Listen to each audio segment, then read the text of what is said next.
In November 2025, a startup called Starcloud launched a satellite about the size of a small fridge. Inside it, an NVIDIA H100 GPU, the most powerful AI chip ever sent to space, roughly 100 times more capable than anything that had gone before it. A month later, that satellite became the first in history to run a large language model in orbit.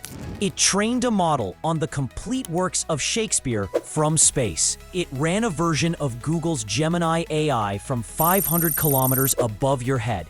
And now, right now, as you watch this video, the biggest names in tech are in a full-blown public argument about whether this is the future of AI infrastructure or one of the most expensive bad ideas anyone has ever seriously proposed.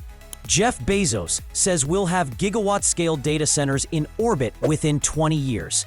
Sam Altman says the idea is ridiculous.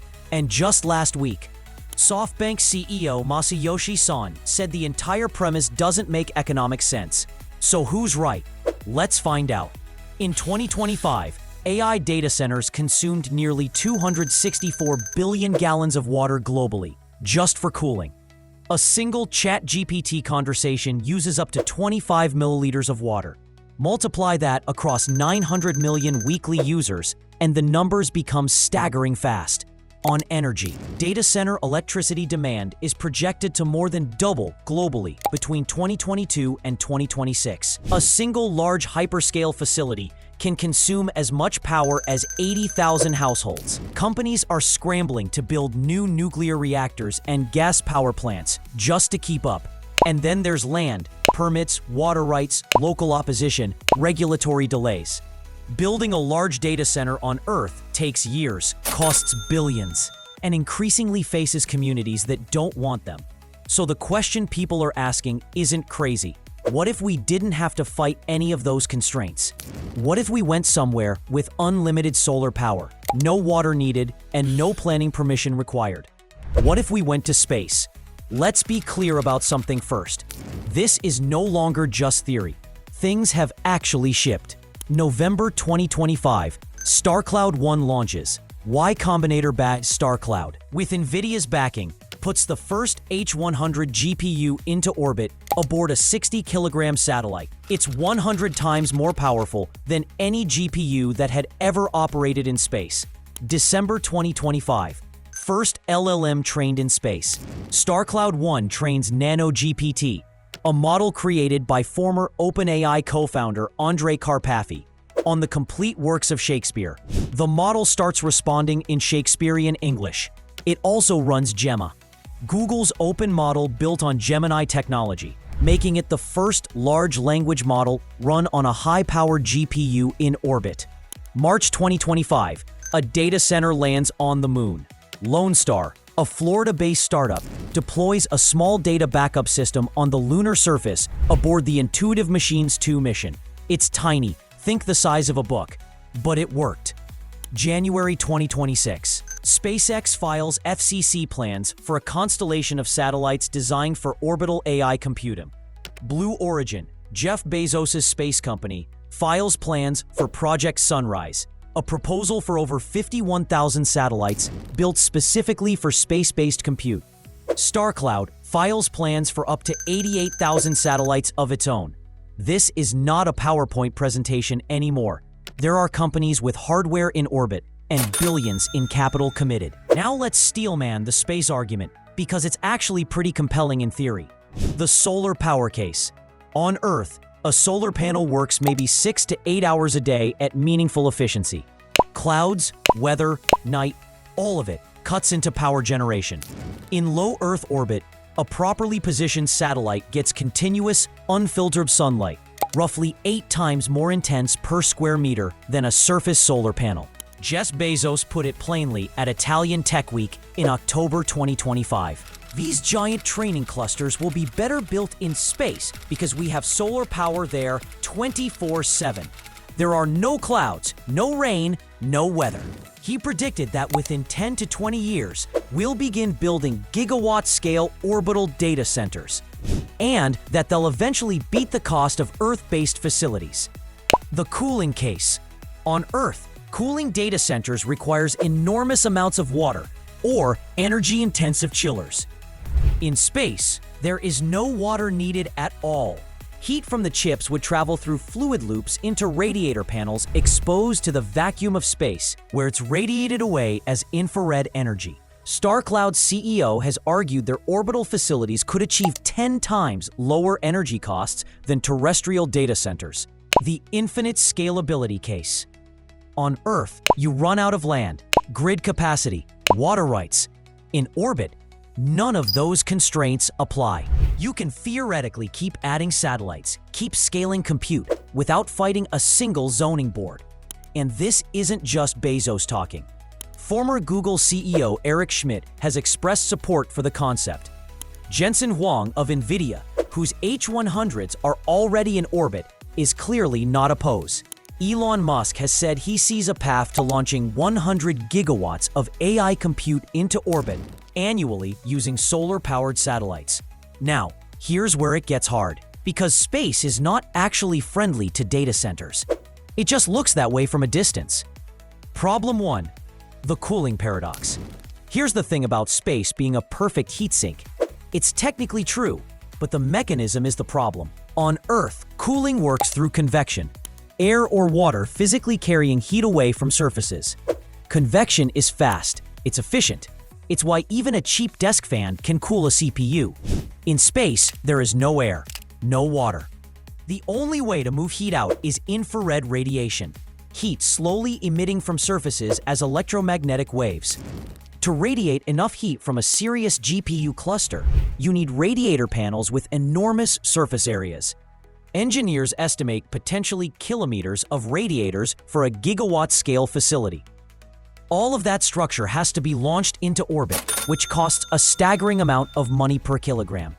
The ISS, the most complex structure humans have ever built in space, uses liquid ammonia cooling loops feeding into large radiator panels just to manage heat from its relatively modest equipment. A GPT-scale training cluster would require cooling infrastructure that dwarfs the entire ISS. Problem 2. The 90-minute thermal torture. Every 90 minutes, a satellite in low Earth orbit moves from full sunlight into Earth's shadow. Full sunlight to complete darkness and back, over and over, thousands of times per year. Every transition means extreme thermal expansion and contraction. Over time, this fatigues materials, cracks solder joints, and degrades hardware reliability in ways that are difficult and expensive to engineer around. It's not impossible, but it's a constant tax on every component. Problem 3. Radiation will destroy your chips. This one is arguably the most underappreciated barrier, and it's the one Sam Altman kept coming back to. Current leading-edge AI chips, the kind that power serious AI workloads, are built on cutting-edge fabrication processes. NVIDIA's H100 is built on TSMC's 4nm class process. These chips are not radiation-hardened. In space, cosmic rays and solar particles constantly bombard electronics. They can flip individual bits in memory, cause what engineers call single-event upsets, and over time degrade or destroy chips entirely. Radiation-hardened chips do exist. Military and aerospace applications use them. But those chips are typically built on fabrication processes that are decades behind what AI requires. The gap between tough enough for space and powerful enough for AI has not been closed. Starcloud's H100 in orbit is being continuously monitored precisely because nobody knows how long a chip like that will last out there. Problem 4. Who fixes it when it breaks? Meta's data center paper on Llama 3 training documented 466 hardware failures across 16,384 GPUs over just 54 days. In a controlled Earth environment where a technician can swap a failed card in minutes, in orbit, you can't send a technician. Every hardware failure is either a total loss, or you've launched a repair mission that costs tens of millions of dollars. The entire business model assumes either near-perfect hardware reliability, which AI chips famously don't have, or robotic repair systems that don't yet exist at this scale. Even if you solved all the physics problems, you still have to survive the math. Right now, launching payload to low Earth orbit costs around $7,000 per kilogram on a SpaceX Falcon 9 rideshare. A dedicated launch runs approximately $74 million. Now, Starship changes this calculus as it works. SpaceX's aspirational target for Starship is getting launch costs down to roughly $200 per kilogram, possibly lower in optimized scenarios. At that price point, some of the space data center math starts to become interesting. But here's the problem.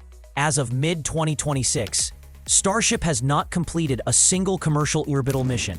Its debut has slipped multiple times. Falcon 9 rideshare pricing has actually increased slightly this year to $7,000 per kilogram. The entire economic case for space data centers is built on a cost reduction that hasn't happened yet. Here's what makes this topic so interesting right now. The people publicly fighting about it are the most powerful figures in the entire tech and AI industry. Elon Musk, through SpaceX's FCC filings and his own statements, has said orbital compute is obviously the only way to scale long-term, and has claimed costs could drop enough within 2 to 3 years to make space the cheapest option for AI compute. With SpaceX's IPO completed and xAI now merged into SpaceX, he has enormous financial incentive to make the space data center narrative stick. Jeff Bezos is more measured, but genuinely believes it's coming. He's called it very realistic, put Blue Origin's Project Sunrise filing into motion, and consistently framed this as the same pattern as weather satellites and communication satellites. Sam Altman, CEO of OpenAI, probably the most influential person in AI right now, has been blunt. His exact words in February 2026. I honestly think the idea with the current landscape of putting data centers in space is ridiculous. It will make sense someday. But if you just do the rough math of launch costs relative to the cost of power we can do on Earth, to say nothing of how you are going to fix a broken GPU in space, we are not there yet. He also added, orbital data centers are not something that's going to matter at scale this decade.